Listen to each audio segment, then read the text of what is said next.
Oke, baik. Selamat siang semuanya menjelang sore. Semoga sehat-sehat selalu ya. Kita ketemu lagi, ini adalah minggu ketiga, di mana kita kali ini akan fokus pada building law ya, building law.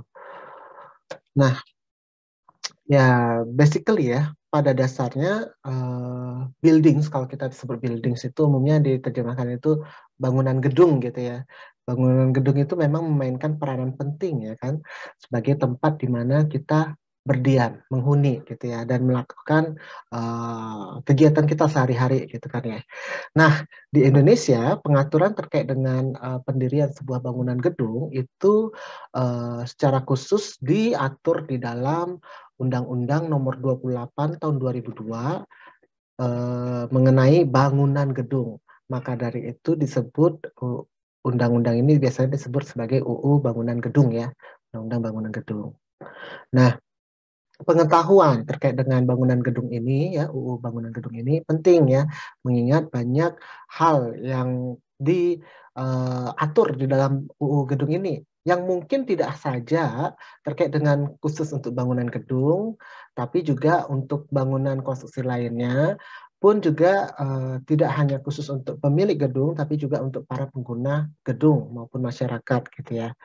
Nah, apa yang dimaksud dengan pemilik gedung? Pemilik gedung itu adalah bisa seseorang gitu ya, bisa sebuah entitas legal, entitas hukum ya, badan hukum, ya kan, atau sekelompok orang gitu ya, ataupun asosiasi yang menurut hukum undang-undang itu legal sebagai pemilik dari bangunan gedung tersebut ya, sah sebagai pemilik bangunan tersebut. Gitu. Nah, area of buildings law ya tentu terkait dengan buildings ya, bangunan gedungnya ya. Kemudian ada juga terkait dengan land law yang sebelumnya kita pernah minggu lalu kita singgung ya. Dan terkait dengan planning and approval sebenarnya ya. Perencanaan dan perizinannya ya. Nah, apa sih undang-undang ataupun peraturan yang terkait dengan bangunan gedung ini? Ya, tentu yang pertama adalah UU nomor 28 tahun 2002 tentang bangunan gedung. Kemudian yang baru itu adalah UU nomor 11 tahun 2020 tentang Cipta Kerja atau yang kita kenal sebagai Omnibus Law. Kemudian PP nomor 16 tahun 2021 tentang peraturan pelaksanaan dari UU nomor 28 tahun 2002. Jadi sebenarnya PP ini ya mungkin ada beberapa kali ya terkait dengan PP turunan dari UU 28, tapi yang terakhir yaitu PP nomor 16 tahun 2021 yang meresi PP sebelumnya gitu ya. Nah, UU Bangunan Gedung ini jenisnya itu ya memang namanya juga undang-undang ya, undang-undang. Entitas yang mengeluarkan itu adalah pemerintah pusat nomor 28 tahun 2002 ya, dengan judul UU tentang bangunan gedung. Ditetapkan pada 16 Desember 2002, diundangkan pada tanggal 16 Desember 2002, dan berlaku 1 tahun setelahnya, yaitu 16 Desember 2003. Ya. Ini sumbernya ya, LN itu lembaran negara ya, 2002 nomor 134 ya.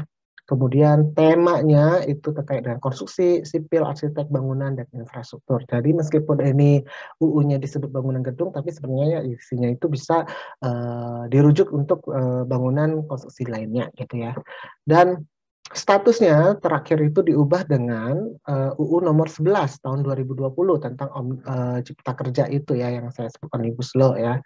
Nah, Omnibus Law ini terkait dengan Omnibus Law ini mungkin ya nanti next time kita bisa diskusikan ya apa saja isi dan mengapa, apakah sekarang ini sudah benar-benar diterapkan atau belum gitu ya. Nah, UU Bangunan Gedung ya, ini isinya apa aja gitu ya. Jadi dia isinya banyak ya, ada 49 pasal. Di mana pasal 1 berkaitan dengan definisi, 2 terkait dengan asas, ya, 3 tujuan, 4 kewenangan, 5 dan 6 ini adalah fungsi bangunan gedung, 7 persyaratan bangunan gedung ya yang umum, 8 itu adalah persyaratan administratif, 9 persyaratan tata bangunan gedung, 10-13 persyaratan peruntukan dan intensitas bangunan gedung, 14 persyaratan arsitektur bangunan gedung, 15 persyaratan pengendalian dampak lingkungan, 16 persyaratan keandalan bangunan gedung, 17-20 ini terkait dengan keselamatan, 21-25 terkait dengan kesehatan, 26 itu terkait dengan kenyamanan, 27 hingga 32 ini terkait dengan kemudahan, 33 terkait dengan gedung fungsi khusus ya. Kemudian 34 ini penyelenggaraan bangunan gedung. 35-36 ini adalah terkait dengan proses pembangunannya. 37 itu terkait dengan pemanfaatannya. 38 terkait dengan pelestariannya. 39 ini terkait dengan pembongkaran. Kalau 38 pelestarian itu maksudnya ya ada bangunan gedung yang memang harus dilestarikan ya, cagar budaya gitu ya. Kemudian 40-41 ini adalah mengenai hak dan kewajiban pemilik dan pengguna bangunan gedung. 42 itu terkait dengan peran masyarakat. 43 terkait dengan pembinaan.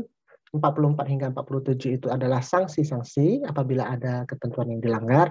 Kemudian 48 itu ketentuan peralihan dan 49 adalah ketentuan penutup. Nah, mari kita lihat satu-satu. Tapi di sini saya tidak akan menyampaikan semua ya secara detail karena saya hanya mengambil apa yang pasal-pasal yang penting untuk kita ketahui bersama ya. Mungkin untuk kedepannya ya silakan, makanya ini kan juga mata kuliah 3 SKS ya. Kalau 3 SKS dan kita bicara mengenai hukum, maka penting untuk kalian mencari undang-undang itu ya, di-download itu tersedia gitu ya. Undang-undang itu kan adalah aset publik ya. Dari itu kalian bisa download di mana saja, dibaca ya. Karena sekali lagi ya kita hidup di negara hukum, kita harus mematuhi ya, bekerja dengan mematuhi aturan yang ada gitu ya. To this ya, mengenai UU Bangunan Gedung pasal 1 terkait dengan definisi ya. Definisinya di pasal 1 ini dia memberikan banyak definisi ya. Nah, ini ada 15 ya, saya ambil. Bangunan gedung, apa yang dimaksud dengan bangunan gedung adalah wujud fisik hasil pekerjaan konstruksi yang menyatu dengan tempat kedudukannya ya, lokasinya.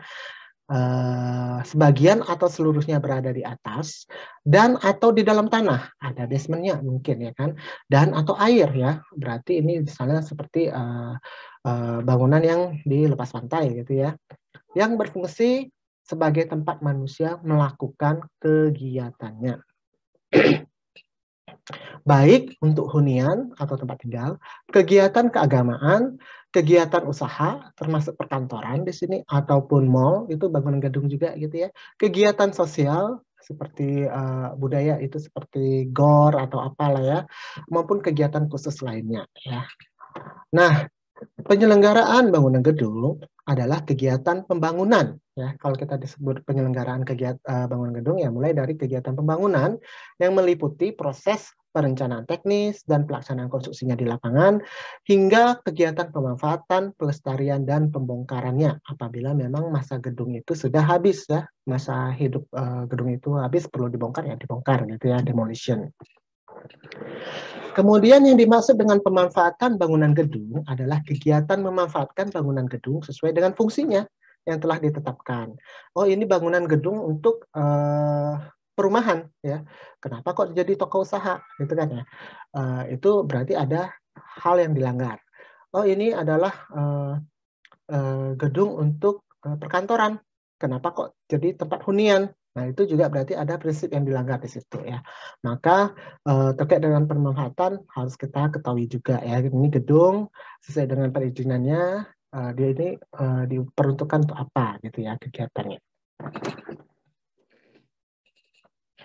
Kemudian pemeliharaan adalah kegiatan menjaga keandalan bangunan gedung ya beserta sarana dan sarananya agar selalu layak fungsi. Misalnya unit apartemen ya. Gedung apartemen itu kan selalu ada pemeliharaan secara berkala gitu kan ya. Kolam renangnya mungkin harus selalu dikuras, diperbaiki, airnya diisi ulang gitu ya. Kebersihannya itu harus dijaga gitu ya. Tamannya harus dipelihara gitu kan. Nah, itu contohnya ya. Kemudian perawatan adalah kegiatan memperbaiki dan atau mengganti bagian bangunan gedung, komponen, bahan bangunan, dan atau prasarana dan sarana agar bangunan gedung tetap layak fungsi. Nah, perawatan ini berarti maksudnya kalau misalnya ada terjadi sesuatu, ada butuh perbaikan, ya kan? Maka diperbaiki, ya. Misalnya ada pipa yang bocor, maka diperbaiki. Ada apa lagi ya? Eh, Alarm yang tidak berfungsi, maka diperbaiki, gitu ya. Dan lain sebagainya. Pemeriksaan berkala ya. Pemeriksaan berkala adalah kegiatan pemeriksaan ya keandalan seluruh atau sebagian bangunan gedung, komponen bahan bangunan dan atau prasarana dan sarananya dalam tenggang waktu tertentu guna menyatakan kelaikan fungsi bangunan gedung. Maka dari itu biasanya gedung perkantoran, apartemen itu selalu ada pemeriksaan berkala. Kalau yang bagus ya, apartemen yang bagus, dia akan memberitahukan ya, pengelolanya akan memberitahukan ke penghuninya bahwa dia pada bulan ini akan melakukan pemeriksaan berkala untuk tower A misalnya ya, lantai ini sampai segini gitu kan ya. Nah ini memang harus selalu dilakukan ya, dan memang sudah menjadi kewajiban dari pengelola gedung. Kemudian yang ketujuh, pelestarian adalah kegiatan perawatan, pemugaran, serta pemeliharaan bangunan gedung dan lingkungannya ya untuk mengembalikan keandalan bangunan tersebut sesuai dengan aslinya atau sesuai dengan keadaan menurut periode yang dikehendaki ya. Nah, ini biasanya kalau terkait dengan pemugaran misalnya bangunan-bangunan cagar budaya ya ataupun bangunan yang sudah cukup tua gitu ya yang harus kemudian dirawat dan dilestarikan ya. Kemudian pembongkaran. Pembongkaran adalah kegiatan membongkar atau merobohkan seluruh maupun sebagian bangunan gedung, komponen, bahan bangunan, dan atau prasarana dan sarananya. Nah, kalau di luar negeri ini ada yang disebut dengan teknik demolition ya, teknik pembongkaran. Bagaimana membongkar sebuah gedung? Kalau dulu mungkin ada nggak ya yang ingat kasus membongkar sebuah gedung ya dengan pakai apa nih yang di Jakarta itu apa ya namanya ya? Saya lupa itu. Sebelum saya ini deh kayaknya. Tahun 2016 apa ya? Yang bangunannya itu kemudian lagi dibicarakan mau gimana nih dibongkar nih gedung nih kan? Apakah dengan metode demolition yang pakai bom ya, atau pakai dynamit ya, atau pakai alat berat ataupun yang lainnya gitu kan ya? Nah ini ada contohnya ya. Maka ini terkait dengan teknik pembongkaran supaya bagaimana dia tidak bangunan itu ya pada saat dibongkar itu aman gitu ya, tidak kemudian membahayakan sekitarnya gitu ya. Kemudian pemilik bangunan gedung adalah orang, badan hukum, kelompok orang, atau perkumpulan yang menurut hukum sah sebagai pemilik bangunan gedung. Ini yang tadi saya sampaikan ya. Sedangkan pengguna bangunan gedung adalah pemilik bangunan gedung dan ataupun bukan pemilik bangunan gedung berdasarkan kesepakatan dengan pemilik gedung ya yang menggunakan dan atau mengelola bangunan gedung ataupun bagian bangunan gedung sesuai dengan fungsi yang ditetapkan. Jadi yang disebut pengguna itu ya bisa si pemiliknya sendiri ataupun bisa orang yang karena perjanjian dengan pemiliknya itu menggunakan, diberikan hak untuk menggunakan bangunan gedung tersebut gitu ya. Misalnya ya apartemen yang memiliki ya siapa kita sebagai pengguna gitu kan ya penghuninya.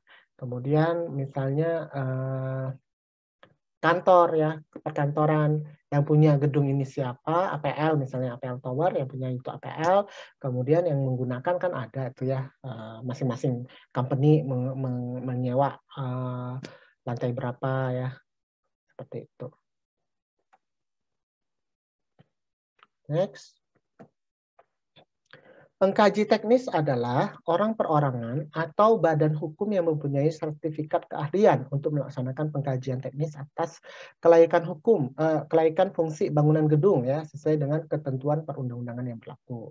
Jadi kalian-kalian juga bisa nih nantinya menjadi seorang pengkaji teknis ya untuk bangunan gedung ya, menilai bangunan gedung. Masyarakat adalah perorangan, kelompok atau badan hukum maupun usaha dan lembaga atau organisasi yang kegiatannya di bidang bangunan gedung, termasuk masyarakat hukum adat dan masyarakat ahli yang berkepentingan dengan penyelenggaraan bangunan gedung. Ini yang dimaksud dengan masyarakat dalam konteks lebih kecil ya, spesifik yaitu masyarakat gedung ya. Kemudian prasarana dan sarana bangunan gedung adalah fasilitas kelengkapan di dalam dan di luar bangunan gedung yang mendukung pemenuhan terselenggaranya fungsi bangunan gedung. Pempus ya, pemerintah pusat, selanjutnya disebut pemerintah, adalah perangkat negara Kesatuan Republik Indonesia yang terdiri dari Presiden beserta para menteri, dan Pemda adalah kepala daerah, kabupaten atau kota ya, beserta perangkat daerah otonom yang lain sebagai badan eksekutif daerah.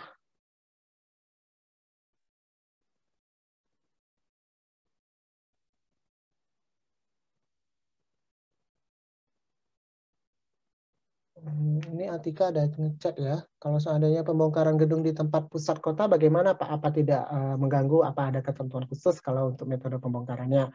Nah ini makanya sebenarnya ada ketentuan khususnya ya. Contohnya juga sebenarnya sih ada ya. Yang tadi saya sempat sampaikan itu kan sebenarnya gedung di Jakarta tuh ya. Cuma saya lupa nama gedungnya apa ya. Udah lama sih. Kita coba lihat dulu satu-satu ya pasalnya. Pasal 2 ini adalah terkait dengan azas undang-undang ya. Bangunan gedung diselenggarakan berdasarkan azas kemanfaatan, keselamatan, keseimbangan, dan keserasian bangunan gedung dengan lingkungannya. Tujuan undang-undang ini tentu untuk mewujudkan bangunan gedung yang fungsional dan sesuai dengan tata bangunan gedung yang serasi dan selaras dengan lingkungannya. Mewujudkan tertib penyelenggaraan bangunan gedung yang menjamin keandalan teknis bangunan gedung dari segi keselamatan, kesehatan, kenyamanan, dan kemudahan. Untuk terkait dengan 4 segi ini akan kita lihat lebih lanjut ya di pasal berikutnya. Kemudian yang ketiga itu mewujudkan kepastian hukum dalam penyelenggaraan bangunan gedung. Karena yang namanya undang-undang itu kan dibuat untuk memberikan kepastian hukum ya. Setiap yang melanggar ya tentu akan dikenakan sanksi. Nah, sekarang fungsi bangunan gedung ya di pasal 5 ini disampaikan ya. Fungsi bangunan di gedung itu meliputi fungsi untuk hunian, ya kan, kita untuk menghuni, berdiam, tinggal di sana. Keagamaan, berarti bangunan tempat ibadah ya, itu juga termasuk bangunan gedung. Kegiatan usaha ya, toko, kantor ya, itu bangunan gedung. Sosial dan budaya ya, gor ya, alun-alun dan lain sebagainya itu bangunan gedung ataupun fungsi khusus lainnya. Nah, bangunan gedung fungsi hunian sebagaimana dimaksud dalam ayat 1 meliputi bangunan untuk rumah tinggal, tunggal ya, rumah tinggal deret, rumah susun maupun rumah tinggal sementara. Bangunan gedung fungsi keagamaan ya, ya tadi saya bilang ya, tempat ibadah ya, masjid, gereja, pura, wihara, kelenteng ya. Kemudian bangunan gedung fungsi usaha itu tadi perkantoran, perdagangan, perindustrian, hotel termasuk ya, wisata, rekreasi, terminal, dan penyimpanan ya, untuk logistik ya, gudang, ya, itu bangunan gedung. Kemudian fungsi sosial ya, termasuk pendidikan ya, sekolah, kebudayaan, pelayanan kesehatan, lab ya, dan pelayanan umum. Fungsi khusus ya untuk reaktor nuklir, instalasi pertahanan, keamanan, dan bangunan sejenisnya yang ditentukan oleh menteri. Jadi kalau untuk bangunan gedung fungsi khusus ini adalah melalui kewenangan kementerian. Tidak bisa sembarangan orang untuk melakukannya ya. Satu bangunan gedung bisa saja memiliki lebih dari satu fungsi ya. Nah, kemudian persyaratan bangunan gedung ya di pasal 7. Setiap bangunan gedung harus memenuhi persyaratan administratif dan teknis ya sesuai dengan fungsi bangunan gedung. Persyaratan administratif itu meliputi persyaratan status hak atas tanahnya ya, status kepemilikan bangunan gedungnya, dan izin mendirikan bangunannya ya. IMB ya. Kemudian persyaratan teknis bangunan gedung ya, kalau tadi administratif, kalau persyaratan teknis meliputi persyaratan tata bangunan dan persyaratan keandalan bangunan gedung. Penggunaan ruang di atas ataupun di bawah tanah atau air ya untuk bangunan gedung harus memiliki izin penggunaan sesuai dengan ketentuan yang berlaku. Persyaratan administratif dan teknis untuk bangunan gedung adat, bangunan gedung semi permanen, bangunan gedung darurat ya, misalnya di daerah bencana gitu ya, atau bangunan gedung yang dibangun untuk di daerah lokasi bencana ya, ditetapkan oleh pemerintah daerah sesuai dengan kondisi sosial dan budaya setempat. Nah, sekarang tadi persyaratan administratif ya. Setiap gedung harus memenuhi persyaratan administratif yang terdiri dari 3. Yang tadi pertama status hak atas tanah atau izin pemanfaatan dari pemegang hak atas tanah. Kemudian status kepemilikan bangunan gedungnya dan izin mendirikan bangunannya sesuai dengan ketentuan peraturan perundang-undangan yang berlaku. Namun IMB ini sudah diganti ya istilahnya ya. Nah, setiap orang atau badan hukum dapat memiliki bangunan gedung atau bagian sebagiannya saja gitu ya. Hanya sebagian dari bangunan itu gitu kan ya, sesuai dengan perjanjian tentunya ya. Kemudian Pemda wajib mendata bangunan gedung untuk keperluan tertib pembangunan dan pemanfaatan. Ketentuan mengenai izin mendirikan bangunan gedung, kepemilikan dan pendataan diatur lebih lanjut dengan peraturan pemerintah ya, PP.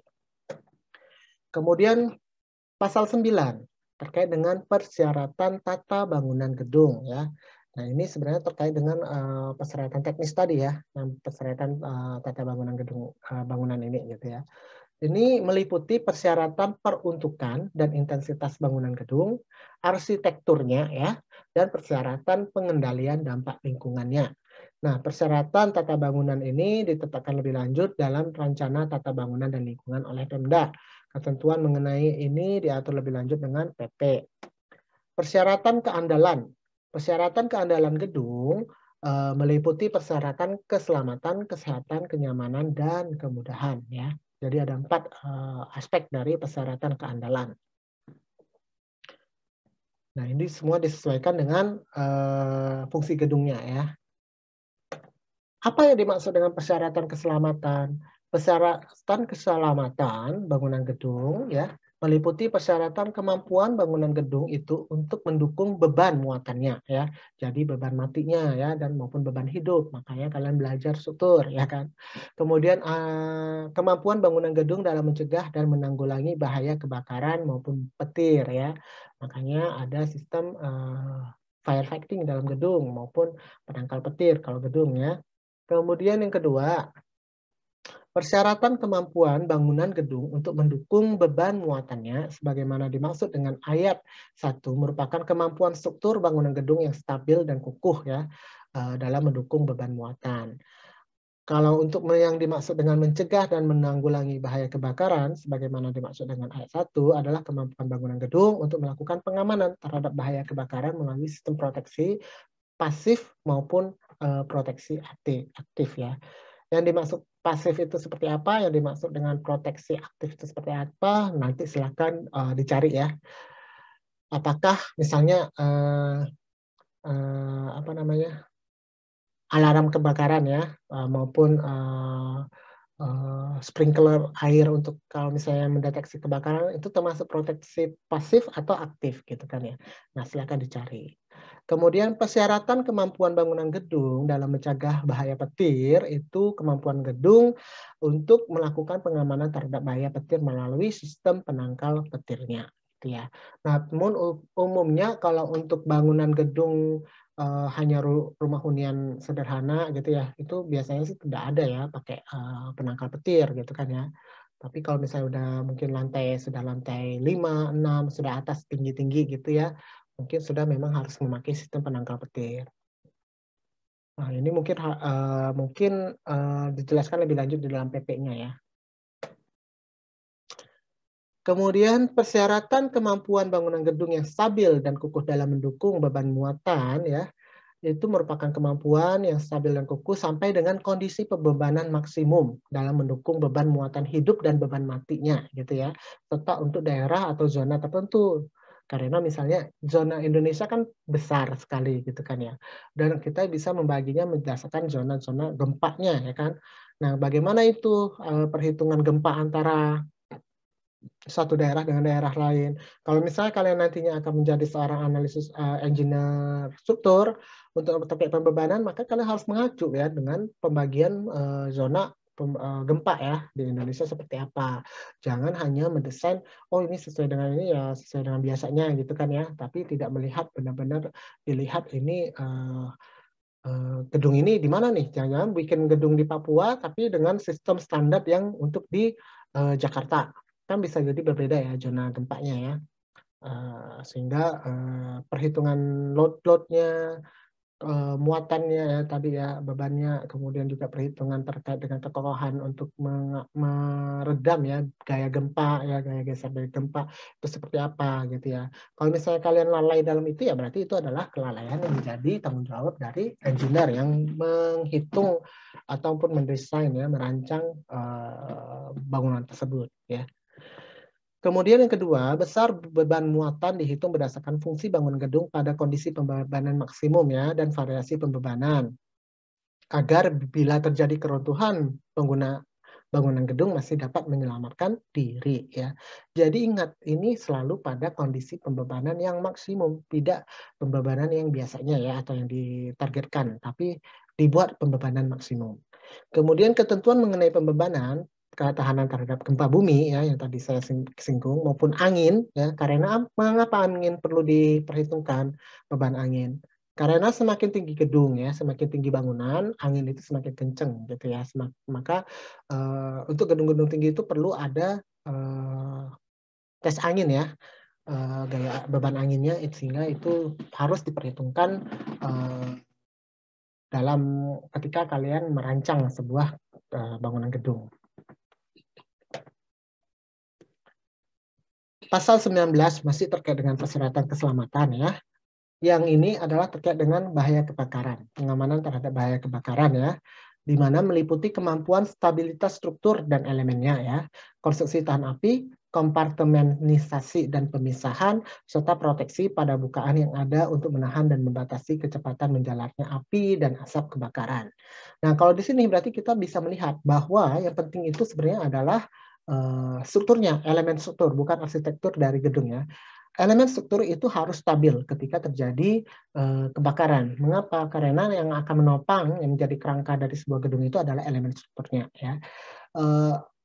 Memang mungkin kebakaran itu apinya mungkin masih bisa menjalar, gitu kan ya.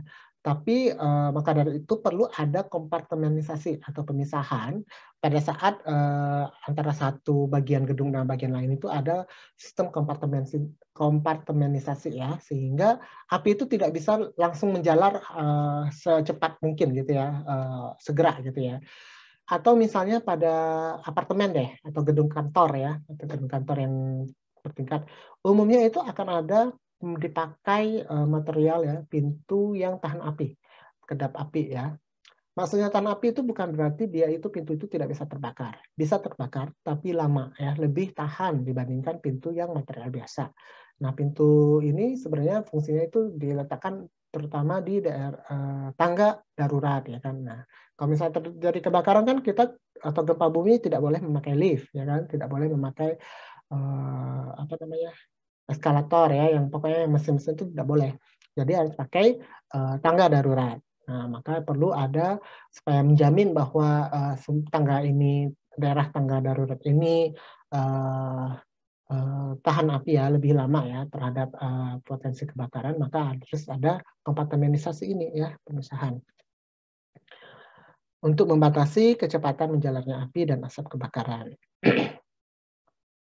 Kemudian pengamanan terhadap bahaya kebakaran ya dengan sistem proteksi aktif itu meliputi kemampuan peralatan dalam mendeteksi. Nah, ini nih maksudnya yang aktif ya, mendeteksi bahaya kebakaran dan memadamkannya ya, pengendalian asap dan sarana penyelamatan kebakaran ya. Bangunan gedung selain rumah tinggal harus dilengkapi dengan sistem proteksi pasif dan aktif ya. Ketentuan mengenai sistem pengamanan bahaya kebakaran sebagaimana dimaksud diatur lebih lanjut dalam PP ya. Kemudian pasal 20 ini terkait dengan bahaya petir, sistem penangkal petir di sini ya. Nah, ini melindungi semua bagian gedung ya, termasuk manusia di dalamnya. Sistem penangkal petir, bagaimana dimaksud dalam ayat 1, merupakan instalasi penangkal petir yang harus dipasang pada setiap bangunan gedung yang karena letaknya, ya, sifat geografisnya, bentuk dan penggunaannya memiliki resiko terkena sambaran petir. Jadi memang mungkin tidak harus semua gedung itu memakai petir ya, dipasang sistem penangkal petir. Mengapa? Karena ya memang harus dilihat disesuaikan pada letak, lokasi geografisnya ya, kondisinya. Karena memang pada beberapa daerah itu ada daerah yang memang sering terjadi sambaran petir. Ada daerah yang jarang sekali terkena atau terjadi sambaran petir gitu ya. Nah, ketentuan mengenai sistem penangkal petir sebagaimana dimaksud itu diatur lebih lanjut dalam PP. Pasal 21 ini sudah terkait dengan kesehatan ya, sampai pasal 25 kalau nggak salah ya. Yang dimaksud dengan kesehatan ini meliputi sistem penghawaannya ya, penghawaan, udara ya, pencahayaan ya, sanitasi, penggunaan bahan bangunan gedung ya. Kalau misalnya sistem penghawaan ini ya pasti kalau kita bilang ini berarti kan ada terkait dengan pergerakan udara di dalam sebuah bangunan gedung gitu kan ya. Kalau pencahayaan itu terkait dengan pencahayaan. Kalau penggunaan bahan bangunan itu maksudnya seperti apa? Ada yang tahu? Ada yang bisa memberikan contoh?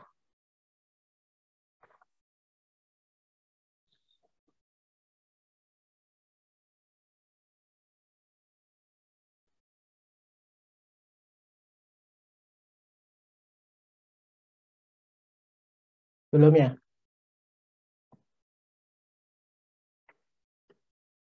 Kalau sistem penghawaan ya, pasal 22 sebagaimana dimaksud pada pasal 21 ya. Ini tadi ya merupakan kebutuhan sirkulasi dan pertukaran udara ya, melalui bukaan atau ventilasi alami maupun buatannya gitu ya. Nah, bangunan tempat tinggal ya, pelayanan kesehatan, pendidikan dan bangunan pelayanan umum lainnya harus mempunyai bahan untuk ventilasi alami ya. Kalau sistem pencahayaan ya, itu kebutuhan pencahayaan yang dibutuhkan ya untuk melalui pencahayaan alami maupun buatan ya, termasuk pencahayaan darurat. Kalau bangunan tempat tinggal, pelayanan kesehatan, pendidikan dan pelayanan umum harus mempunyai bukaan untuk pencahayaan alami ya. Bukaannya ini berupa apa? Ya, entah berupa jendela, entah berupa memang void ya, terbuka gitu ya. Nah, itu.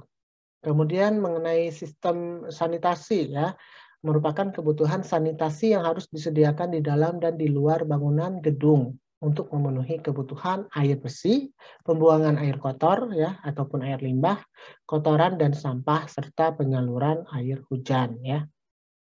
Sistem sanitasi harus dipasang sehingga mudah dalam pengoperasiannya dan pemeliharaannya, tidak membahayakan serta tidak mengganggu lingkungan ya. Nah, bahan bangunan gedung itu harus aman ya. Dulu itu ada bahan bangunan yang misalnya kita pakai, ini tidak aman, ternyata itu adalah sifatnya itu mengandung timbal yang berbahaya ya dan berpotensi untuk menjadi kanker ya, kanker gitu kan ya. Nah, itu makanya kemudian seiring dengan penelitian ya, riset, kemudian juga temuan-temuan di lapangan, maka kemudian ada muncul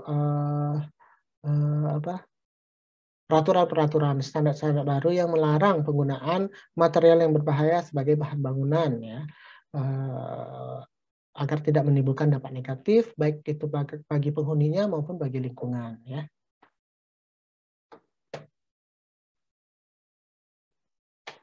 Next ini persyaratan kenyamanan ya. Nah, persyaratan kenyamanan meliputi kenyamanan ruang gerak, hubungan antar ruang, ya, kondisi udara dalam ruang, pandangan, serta tingkat getaran dan tingkat kebisingan. Ya. Kenyamanan ruang gerak sebagaimana dimaksud dalam dalam ayat 1 ini merupakan tingkat kenyamanan yang diperoleh dari dimensi ruang maupun tata letak ruang yang memberikan kenyamanan bergerak di dalam ruangan.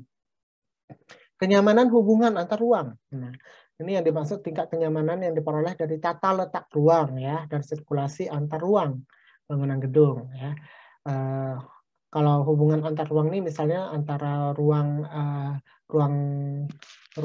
tamu ke pantry, ke tangga ya kan, ke ruang di atasnya. Nah, ini bagaimana nih hubungannya, sirkulasinya ya, yang supaya nyaman gitu ya. Kemudian kenyamanan kondisi udara dalam ruangan merupakan tingkat kenyamanan yang diperoleh dari temperatur dan kelembapan di dalam ruangan untuk terselenggaranya fungsi bangunan gedung ya. Ini terutama menjadi isu untuk bangunan gedung yang sifatnya itu tertutup ya. Apa ya sebutnya ya, enclave atau apa gitu ya. Yang memang dia sangat tertutup sehingga kemudian isu kondisi udara ini ya, udara itu kalau tidak punya sirkulasi menjadi udara mati kan, menjadi udaranya itu tidak sehat ya, tidak sehat sehingga mempengaruhi penghuni di dalamnya gitu loh. Nah, ini bagaimana kemudian harus di manage ya, dikelola, diatasi supaya udara itu, sistem udara itu terus bergerak gitu ya, sehingga tingkat kelembapan, temperatur ya, dan udaranya itu memang tersirkulasi dengan baik. Kemudian kenyamanan pandangan. Nah, ini pandangannya terkait dengan pencahayaan juga sih sebenarnya ya. Bagaimana kondisi di mana itu melaksanakan, berarti beda. Kenyamanan pandangan ini berarti lebih merupakan kondisi di mana hak pribadi ya, privasi dari orang-orang dalam melaksanakan kegiatan di dalam bangunan gedung itu tidak terganggu dari bangunan gedung sekitar lainnya, gitu ya. Berarti ini terkait dengan privasi ya, agar ya apa yang dilakukan oleh penghuni di dalam sebuah bangunan ya tidak menjadi konsumsi publik gitu ya bagi orang-orang lain yang bisa melihat gitu kan ya. Nah, kemudian kenyamanan tingkat getaran dan kebisingan ya.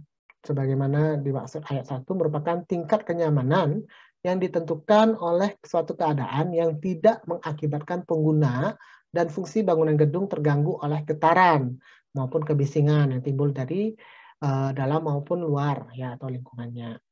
Nah, ini ada nih mungkin bisa saja tuh bising gitu ya. Tinggalnya padahal di apartemen, dia beli di apartemen, tapi kok bising gitu kan ya. Oh, ya itu mungkin pada saat awal beli kenapa selalu ada lah ininya ya, namanya judgement ya, judgement kenapa kok kemudian membeli apartemen misalnya di daerah dekat dengan jalan tol misalnya kan ya, atau kalau misalnya tetap dekat di daerah jalan tol, berarti perlu diukur nih tingkat kebisingannya. Apakah kebisingannya itu sangat mengganggu atau bagaimana? Karena kan ada tingkat-tingkat yang suara itu disebut bising atau tidak gitu ya, sehingga mengganggu pendengaran. Karena kalau misalnya dibiarkan ya itu akan menjadi berpotensi menimbulkan penyakit ya, mengganggu kesehatan bagi pengguna bagi penghuni ya yang terganggu oleh suara bising tersebut gitu. Kemudian ketentuan mengenai kenyamanan ruang gerak, tata hubungan antar ruang dan ini ya semuanya ini diatur lebih lanjut dalam PP ya.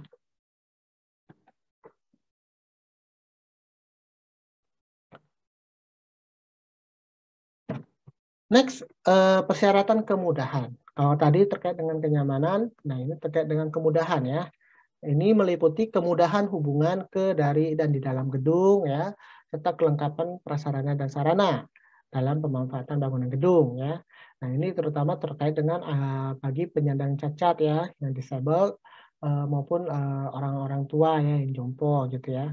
Bagaimana mereka bisa masuk ke dalam sebuah gedung ya. Makanya umumnya kalau gedung itu ada ramp ya, atau ada akses lah untuk disable people gitu ya. Nah, kelengkapan sarana dan prasarana ini ya untuk kepentingan umum meliputi penyediaan fasilitas yang cukup untuk ruang ibadah, ruang ganti, ruangan bayi, toilet, tempat parkir, tempat sampah, serta fasilitas komunikasi dan informasi ya.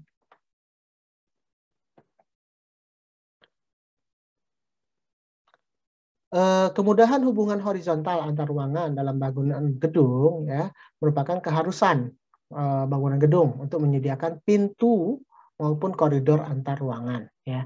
Jadi dia mengakses antara satu ruangan dengan ruangan lain ya kan secara horizontal.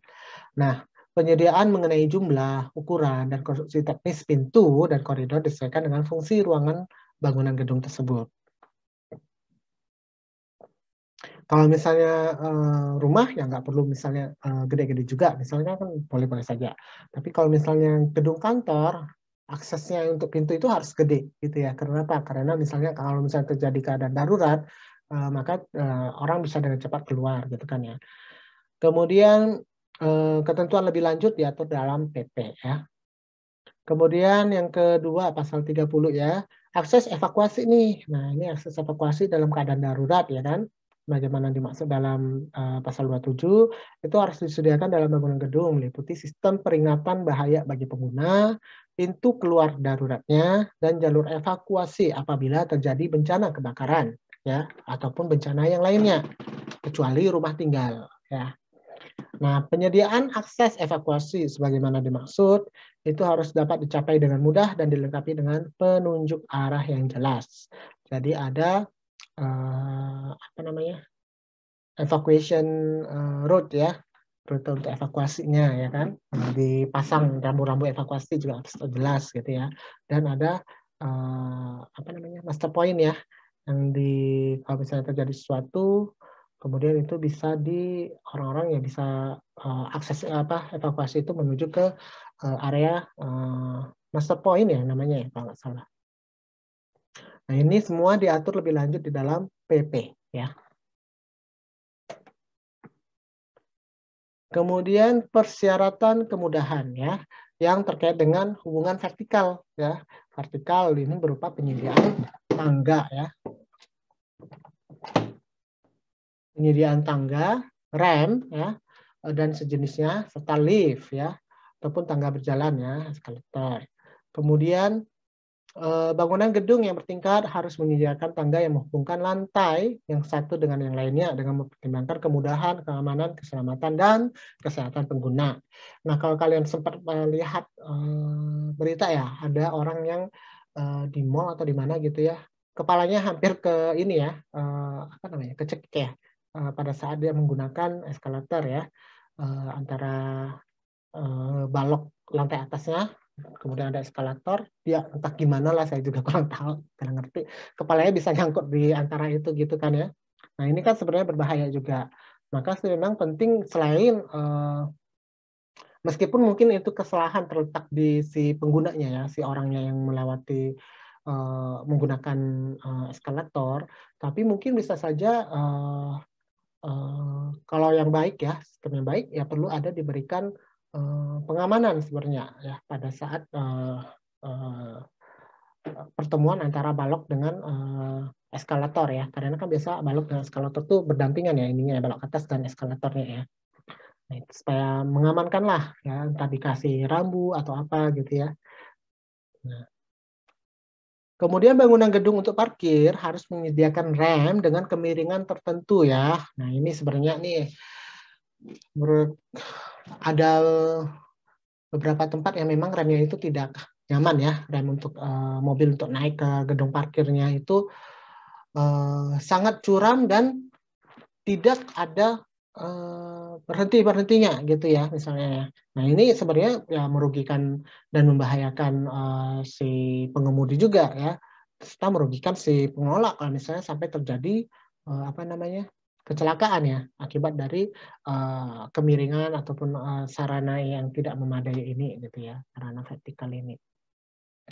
Maka dari itu sebenarnya dalam UU bangunan gedung ini sebenarnya sudah diatur bahwa penyediaan rem itu harus mempertimbangkan kemiringan tertentu ya, kemudahannya, mempertimbangkan kemudahan dan keamanan bagi pengguna sesuai dengan standar teknis yang berlaku.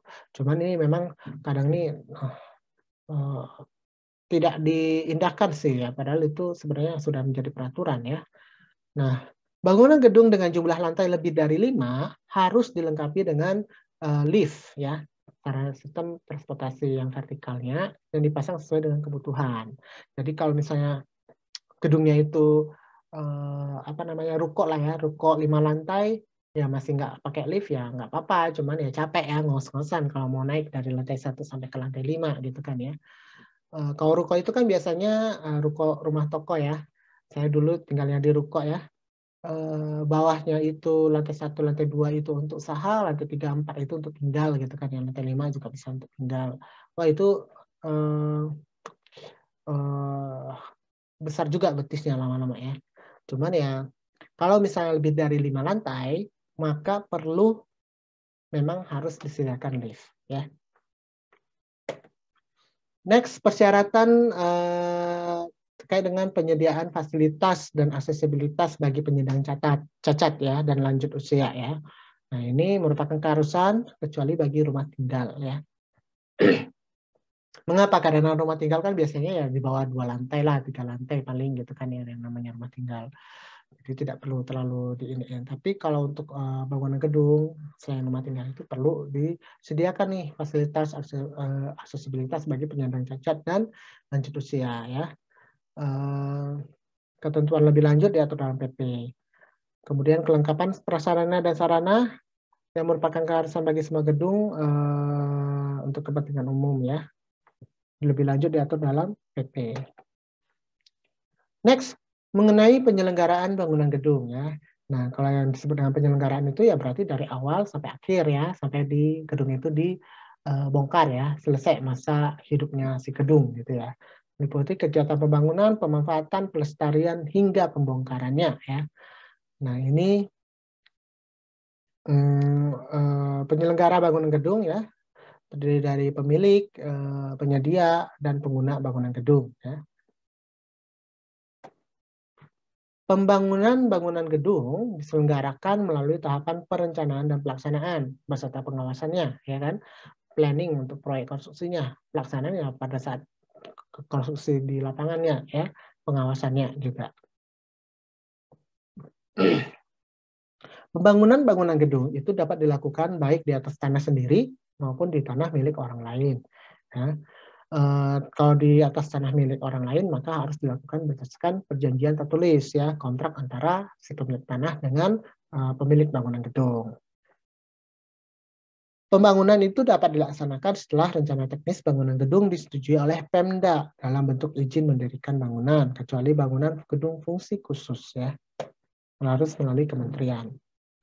Kemudian pengesahan rencana teknis bangunan gedung untuk kepentingan umum ditetapkan oleh Pemda ya setelah mendapatkan pertimbangan teknis dari tim ahli. Pengesahan rencana teknis ini ditetapkan oleh pemerintah setelah mendapatkan pertimbangan teknis tim ahli. Keanggotaan tim ahli bangunan gedung ya sebagaimana dimaksud itu bersifat ad hoc ya.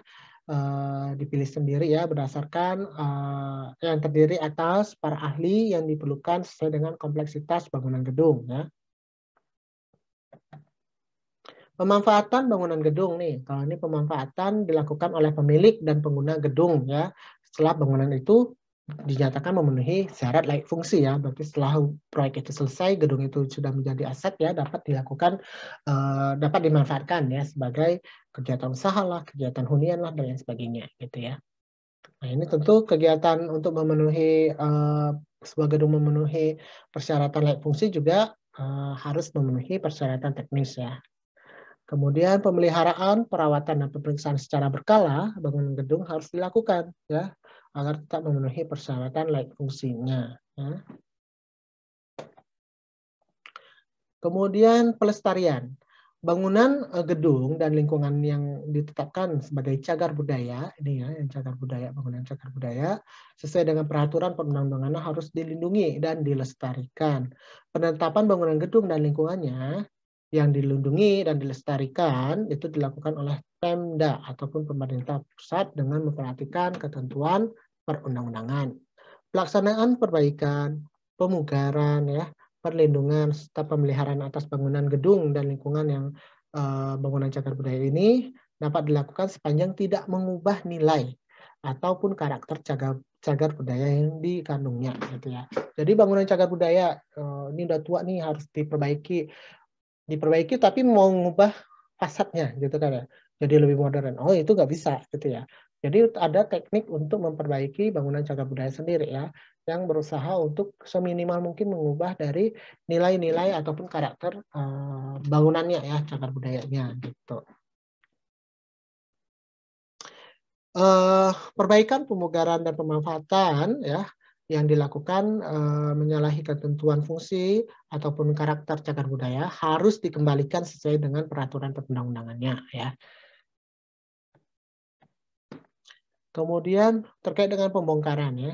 Bangunan gedung dapat dibongkar apabila sudah tidak layak fungsi ya dan tidak dapat diperbaiki lagi, dapat menimbulkan bahaya dalam pemanfaatan gedungnya dan tidak memiliki izin mendirikan bangunannya. Jadi tidak berizin, sudah tidak layak fungsi lagi ya dan kalaupun diperbaiki sudah tidak bisa lagi diperbaiki, tidak optimal ya dan dapat menimbulkan bahaya gitu ya dalam pemanfaatannya. Bangunan gedung yang dapat dibongkar ya ditetapkan oleh Pemda.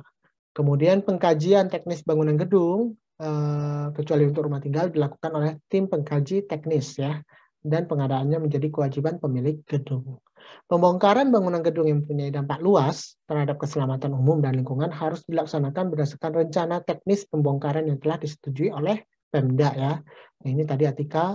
Jadi tidak bisa serta-merta tuh mereka gedung itu dibongkar tanpa mendapatkan persetujuan dari Pemda ya, karena gedung itu kan fungsinya bangunan besar ya. Kalau demolition aja pakai dynamit yang cepat aja itu bakal banyak menimbulkan debu ya kan, apalagi teknik-teknik lainnya gitu kan ya. Maka memang pembongkaran itu menjadi ada sebuah teknik khusus lah untuk bagaimana kita mempelajari cara membongkar sebuah bangunan gedung. Nah, itu yang disebut dengan demolition technique ya sebenarnya. Ketentuan lebih lanjut ya mengenai tata cara pembongkaran itu diatur dalam PP. Ya. Nah, sekarang apa hak dan kewajiban dari pemilik gedung? Ya, dalam penyelenggaraan bangunan gedung, pemilik bangunan gedung mempunyai hak untuk mendapatkan pengesahan dari Pemda ya atas rencana teknisnya, melaksanakan pembangunan ya sesuai dengan perizinan, mendapatkan surat ketetapan bangunan gedung ya yang dilindungi dan dilestarikan, mendapatkan insentif sesuai dengan peraturan perundang-undangan dari Pemda karena bangunannya misalnya ditetapkan sebagai bangunan yang dilindungi ataupun dilestarikan ya. Mengubah fungsi bangunan setelah mendapat izin tertulis dari Pemda dan mendapatkan ganti rugi sesuai dengan peraturan perundangan apabila bangunan dibongkar oleh Pemda atau pihak lain yang bukan diakibatkan oleh kesalahannya. Dalam penyelenggaraan bangunan gedung, pemilik bangunan gedung mempunyai kewajiban menyediakan rencana teknis bangunan gedung yang memenuhi persyaratan, ya, memiliki IMB, ya, melaksanakan pembangunan bangunan gedung sesuai dengan rencana teknis yang telah disahkan, serta meminta pengesahan dari Pemda, ya, terhadap perubahan rencana teknis. Kalau tadi itu adalah hak dan kewajiban pemilik gedung. Nah, sekarang hak dan kewajiban pemilik serta pengguna gedung ya. Jadi baik pemilik maupun pengguna gedung ya, itu mempunyai hak untuk mengetahui tata cara ataupun proses penyelenggaraan bangunan gedung, mendapatkan keterangan tentang peruntukan lokasi dan intensitas bangunan gedung, kemudian mendapatkan keterangan mengenai ketentuan persyaratan keandalan bangunan gedung, mendapatkan keterangan mengenai ketentuan bangunan gedung yang layak fungsi ya, mendapatkan keterangan mengenai bangunan gedung maupun lingkungan yang harus dilindungi ataupun dilestarikan. Dalam penyelenggaraan, pemilik dan pengguna bangunan gedung mempunyai kewajiban untuk memanfaatkan bangunan sesuai dengan fungsinya, memelihara ataupun merawat bangunan secara berkala, melengkapi pedoman ya, pelaksanaan pemanfaatan dan pemeliharaan, melaksanakan pemeriksaan secara berkala ya atas kelaikan fungsi, memperbaiki bangunan gedung yang telah ditetapkan tidak layak fungsi, membongkar bangunan gedung yang telah ditetapkan tidak layak fungsi dan tidak dapat diperbaiki, gitu ya. Nah, sekarang sanksi ya, pasal 45. Adapun sanksi administratif ya, itu berupa peringatan tertulis, pembatasan kegiatan pembangunan, penghentian sementara ya, ataupun tetap, penghentian sementara ataupun tetap pada pekerjaan pelaksanaan pembangunan ataupun pada saat pemanfaatan bangunan gedungnya ya. Jadi ini ada sanksi pada saat gedung itu lagi baru mau dibuat dan sanksi bagi gedung itu pada tahap sudah selesai ya, jadi sudah dimanfaatkan gitu ya. Kemudian pembekuan izin mendirikan bangunan gedung ya, pencabutannya gitu ya, pembekuan sertifikat layak fungsi. Kalau ini yang udah bangunannya udah jadi gitu kan ya, itu dibekukan sertifikat layak fungsinya ataupun dicabut ya, dan perintah pembongkaran bangunan gedung. Nah, selain pengenaan sanksi administratif, juga dapat dikenai sanksi denda paling banyak 10% dari nilai bangunan yang sedang ataupun yang telah selesai dibangun tersebut. Jenis pengenaan sanksi sebagaimana dimaksud itu ditentukan oleh berat dan ringannya pelanggaran yang dilakukan ya. Setiap pemilik ataupun pengguna bangunan gedung yang tidak atau memenuhi ya, ketentuan dalam undang-undang ini diancam dengan pidana paling lama 3 tahun atau denda paling banyak 10% ya dari nilai bangunan. Jika karena karena pelanggaran itu tidak terpatuhinya undang-undang ini ya, itu mengakibatkan kerugian harta benda orang lain. Setiap pemilik dan atau pengguna bangunan gedung yang tidak memenuhi ketentuan dalam undang-undang ini diancam pidana paling lama 4 tahun ataupun denda paling banyak 15 dari nilai bangunan gedung jika karenanya mengakibatkan kecelakaan ya bagi orang lain. Jadi ini lebih berat nih ya karena nanti sampai mengakibatkan kecelakaan. Kalau tadi hanya kerugian harta benda, ini sampai mengakibatkan kecelakaan. Kemudian bagaimana kalau misalnya mengakibatkan kehilangan nyawa orang lain ya? Itu bisa dipenjara sampai 5 tahun dan denda paling banyak 20% ya. Tapi ini semua tentu hakim yang memegang putusan ya dengan pertimbangan dari tim ahli bangunan gedung ya. Kemudian setiap orang ataupun badan yang karena kelalaiannya melanggar ketentuan yang telah ditetapkan sehingga bangunan menjadi tidak layak fungsi dapat dipidana kurungan ataupun denda ya. Pidana kurungan dan denda meliputi paling lama 1 tahun atau denda paling banyak 1% jika mengakibatkan kerugian harta benda, paling lama 2 tahun ataupun 2% jika mengakibatkan kecelakaan ya bagi orang lain, atau 3 tahun dan 3% jika menghilangkan nyawa orang lain ya. Nah ini mengapa kok kalau misalnya yang ini kan sanksi untuk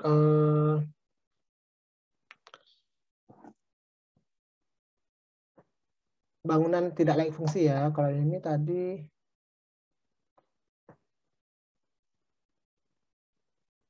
kalau yang ini adalah terkait dengan pemilik ataupun pengguna bangunan gedung yang tidak memenuhi ketentuan dalam undang-undang bangunan gedung ini ya. Kalau ini setiap orang ataupun badan ya yang karena kelalaiannya itu melanggar ketentuan dalam undang-undang ini sehingga menyebabkan bangunan itu tidak layak fungsi. Jadi ini lebih kecil memang ya karena dia hanya menyebabkan bangunan itu menjadi tidak layak fungsi ya. Oke, ini adalah terkait dengan UU bangunan gedung ya.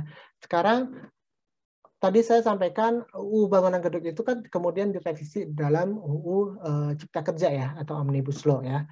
Nah, UU Omnibus Law tahun 2020 yang dikeluarkan pada tahun 2020 ini ya mencabut sebenarnya banyak sekali undang-undang perundang-undangan ya. Nah, termasuk diantaranya itu adalah UU bangunan gedung. Maksudnya mencabut di sini bukan berarti dia ini ya menggantikan semua isinya, tapi ada beberapa isi yang kemudian dia ubah ya, revisi ya, ketentuan di dalam undang-undang tersebut gitu ya. Nah, jadi dia kalau untuk terkait dengan UU bangunan gedung, sifatnya UU Cipta Kerja ini adalah merevisi ya. Jadi dia mengubah kalau di dalam UU Cipta Kerjanya, UU Cipta Kerja itu UU Omnibus Law ya, sapu jagat gitu ya, tebal sekali ya, dan itu mencakup banyak sekali perundang-undangan lainnya ya. Salah satunya itu di pasal 24 ini terkait dengan UU bangunan gedung itu sendiri ya. Nah di sini dia mengubah ketentuan pasal 1, 5 sampai 7, 15, 34, 35, 37, 39, 40 sampai 41 dan 43 hingga 46 dari UU bangunan gedung gitu ya. Kemudian menghapus pasal 8 sampai 14, 16 sampai 33 dan 36 serta menyisipkan pasal baru ya yaitu 36A, 36B, 37A dan 47A ya. Nah, ini adalah UU Cipta Kerja. Jadi kalau kalian bisa download juga ya UU Cipta Kerja, silakan di-download. Nah, kalian bisa lihat tuh di pasal 24-nya itu terkait dengan UU bangunan gedungnya ya. Kemudian PP ya, PP bangunan gedung. Nah, PP itu adalah peraturan pemerintah ya yang dikeluarkan oleh pemerintah pusat. Ini terkait dengan PP bangunan gedung, ini tahun nomor 16 tahun 2021 ya. Judulnya itu PP tentang peraturan pelaksanaan Undang-Undang nomor 28 2002 tadi ya.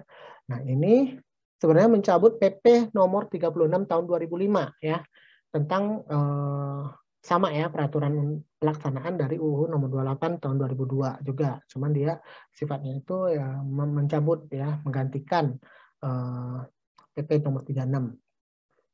Jadi dari 2005 sampai tahun 2021 itu baru diganti ya PP-nya gitu ya. Nah, apa isi PP-nya? Isi PP-nya itu ada banyak sekali pasalnya ya, hingga 300 ya.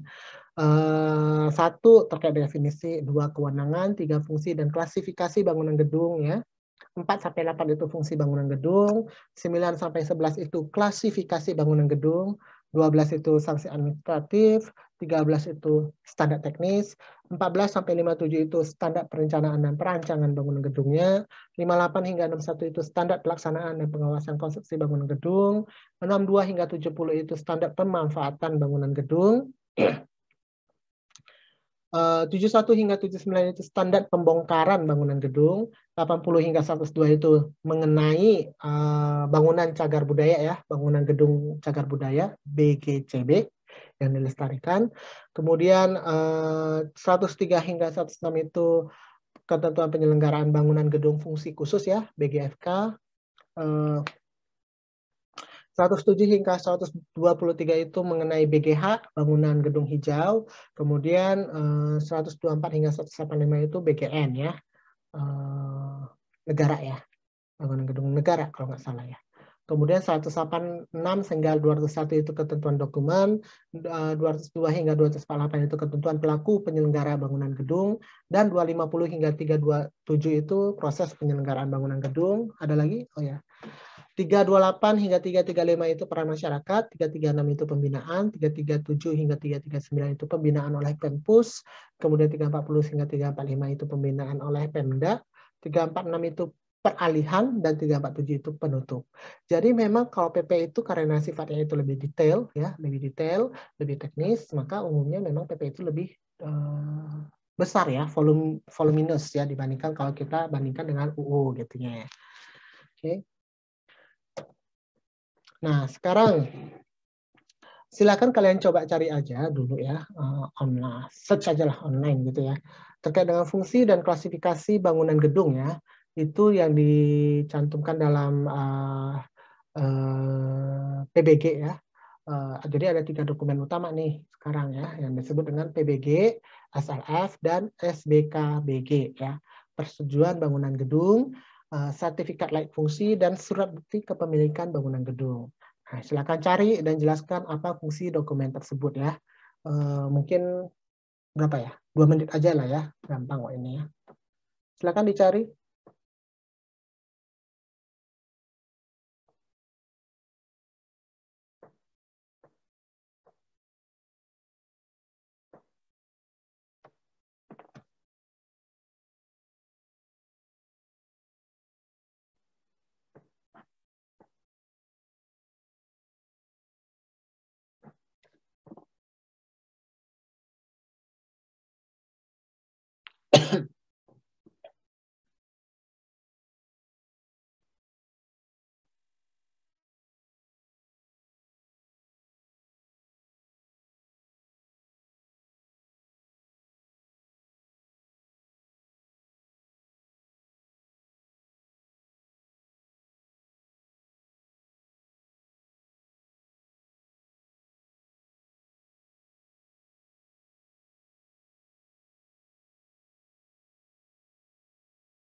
Oke, ada yang mau memberikan pendapat terkait dengan 3 dokumen ini? Atau mungkin satu-satu dulu, PBG. Ada yang mau memberikan pendapat, apa sih PBG itu gitu ya?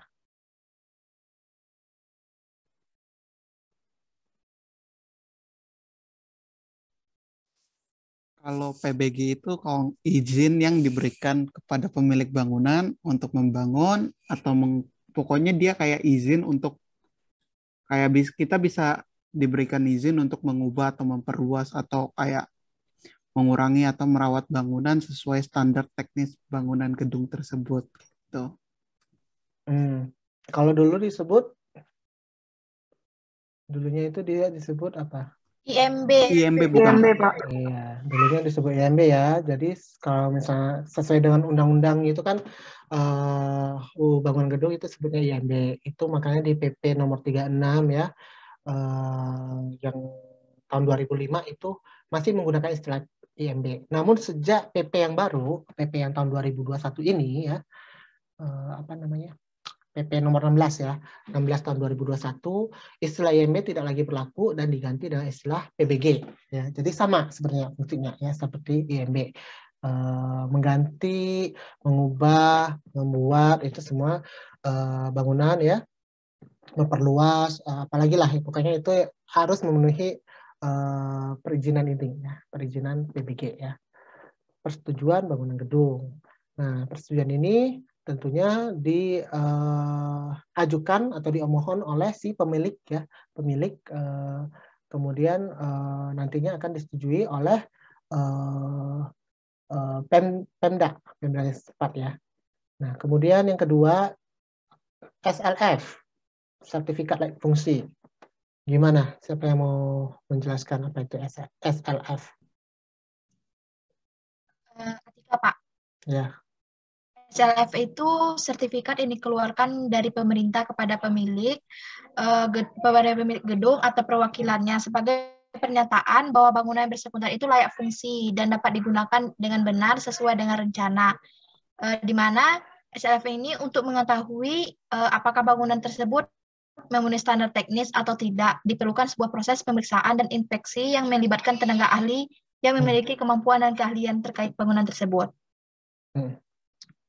Berarti setelah gedung itu sudah jadi ya, proses konstruksinya sudah selesai, udah BST gitu kan ya, boleh nggak langsung dihuni?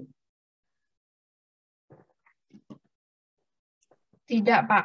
Sebelum SLF-nya terbit gitu kan ya, sebelum didapatkan SLF ya, sertifikat layak fungsi. Nah, umumnya kalau SLF itu kan ada durasinya ya. Nah, itu ada perpanjangan SLF ya. Kalau misalnya menurut PP, kalau untuk rumah hunian tinggal ya, itu 20 tahun dapat dilakukan perpanjangan, harus dilakukan perpanjangan sertifikat layak fungsi. Kalau untuk bangunan gedung lainnya itu adalah setiap 5 tahun, gitu ya. Kemudian yang terakhir, SBKGB, surat bukti kepemilikan bangunan gedung.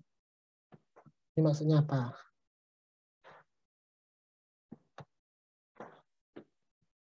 Ada yang mau menyampaikan selain tadi Atika dan Michael?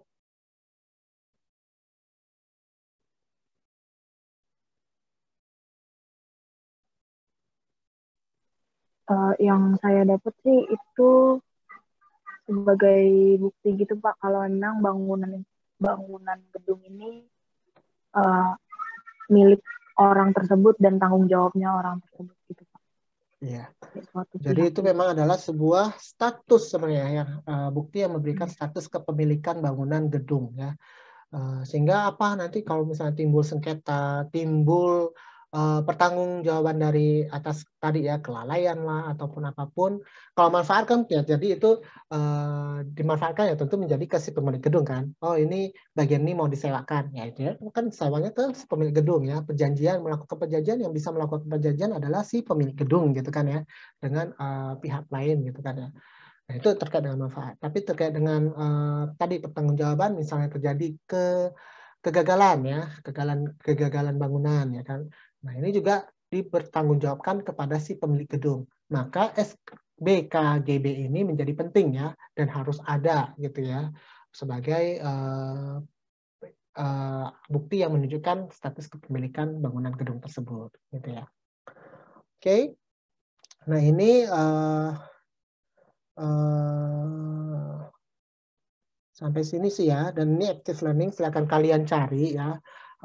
Download itu PP Bangunan Gedung yang terbaru, yang tadi nomor 16 tahun 2021, dan baca ya, karena memang sangat detail di dalam situ, terutama terkait dengan standar teknis pelaksanaan penyelenggaraan bangunan gedung, gitu ya. Oke, ada yang mau ditanyakan mungkin?